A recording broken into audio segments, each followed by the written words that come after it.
Hello, আজকে যে ভিডিওটা করছি এটা বেবি নাজরিনের জন্য।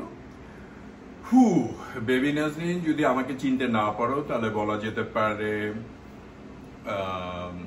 তোমার ছোটবেলার বন্ধু বললে মিথ্যা বলা হবে, কারণ আমি তোমার ওইভাবে বন্ধু না। আমার ছোট বোনের বান্ধবী এটা বলা যেতে পারে, তাও বলা যেতে পারে। আমার বপি যখন মেডিকেলে 3rd ইয়ারে পড়তো তখন ওনার বা প্রথম বাচ্চা পয়দা হয়, তখন তোমার সাথে আমাদের বন্ধুত্ব হৃদ্যতা। তারপরে অনেক কাল গেছে, একসাথে জিয়াউর রহমানের প্রোগ্রামও করেছি, যেটা রংপুর বেতারের অনুষ্ঠান হয়েছিল, যেটা তুমি আজকাল বলতিছো আমেরিকা থেকে যাওয়ার পরে। তো সেটা ছোটবেলার কাহিনী। বড়বেলায় তোমাকে ঢাকাতেও পেয়েছি, জিয়াউর রহমান মারা যাওয়ার পরে তুমি একটু বোধহয় সংকটের মধ্যে ছিলে, তারপরে আমেরিকা এসছো। তো আমি যেহেতু তোমার সাথে ওইভাবে রিশতা রাখিনি, যে কোনো কারণেই হোক, আমার স্বভাবের জন্য কারণ হোক, অর্থনৈতিক বা ব্যক্তিগত কোনো সমস্যার কারণে হোক, আমি ওইভাবে রিশতা রাখিনি এবং আমি রিশতা রাখিও না। আমি কাউকে ওইভাবে বদার করি না, বা আমি কাউকে ওইভাবে আমাকে যারা কল না করে তাদেরকে আমি কল করি না। এখন বিশেষ করে এখন গত 2 বছর ধরে বয়সজনিত কারণে হোক, শারীরিক কারণে হোক, আমি একটা রুটিন করে নিয়েছি, যারা আমাকে কল করবে তাদেরকে আমি কল করবো, আনলেস আমার 6 ভাই বোন, মানে আমি ছাড়া আমাদের 3টা ভাই 3টা বোন, তাদেরকে আমি অন অ্যান্ড অফ কল করি, এটা আল্লাহকে খুশি করার জন্য। আল্লাহ ছাড়া আমি কাউকে ওইভাবে কল করি না।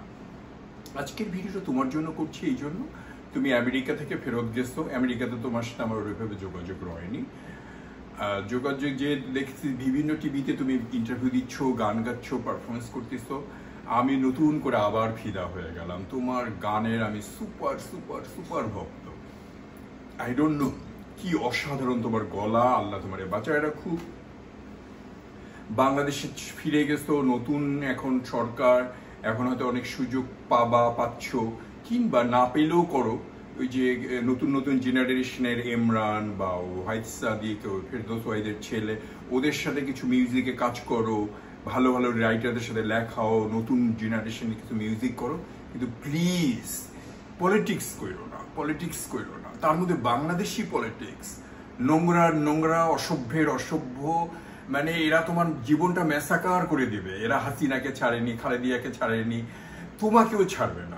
কোনো দরকার নাই। প্লিজ, আমি তোমার ফ্যান হিসেবে, তোমার বন্ধু বা ছোটবেলায় পরিচিত বা এক ভাষায় কথা বলি, আমেরিকায় থাকি, কোনো একটু কারণ না। একটাই যে বিএনপির মতো একটা অসভ্য মার্কা দল, আওয়ামী লীগের চেয়েও খারাপ, আওয়ামী লীগের তো একটা কনস্টিটিউশন আছে, সেইখানে তুমি জড়িত হয়ে কিচ্ছু করতে পারবে না। আর তোমার ওই যে খালেদা জিয়ার ছেলে, কি জানি নাম, ওই ভদ্রলোকের লন্ডনে থাকে, ওর হাওয়া ভবন থেকে শুরু নোংরামির শেষ সীমানা। তো প্লিজ, তুমি একটা শিল্পী, 8-10 বছর গান গাবা, আল্লাহ তোমাকে ভীষণ একটা নিয়ামত দিয়েছে, অসাধারণ তোমার গলা। এখন তো আরো ভালো হয়েছে, মানে এখন যে বাংলাদেশে তুমি প্রোগ্রামগুলো করতেছো, আমার তো ফাটাফাটি লাগে, খুবই ভালো লাগতেছে। কিন্তু প্লিজ বিএনপিতে জয়েন করো না।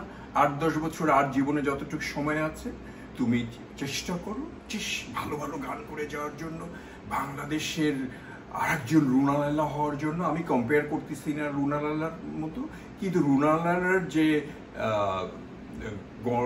মানে গলার যে স্ট্রাকচার, বা শাহনাজ রহমতুল্লাহ কিংবা সাবিনা ইয়াসমিন, ওদের সমতুল্য না হলেও এর চেয়ে বড় হয়ে যেতে পারো তুমি, যদি সামনে 8-10 বছর শুধু সঙ্গীত নিয়ে থাকো, মিউজিক নিয়ে থাকো, বাংলা সঙ্গীতকে সমৃদ্ধ করো, পৃথিবীর বুকে নিয়ে আসো। দরকার হলে ইংলিশ গান গাও, অন্য গান গাও, কিন্তু প্লিজ অন্ততপক্ষে রাজনীতিতে যেও না। বিএনপি তো না। Thank you, Khaja Mortuz from California.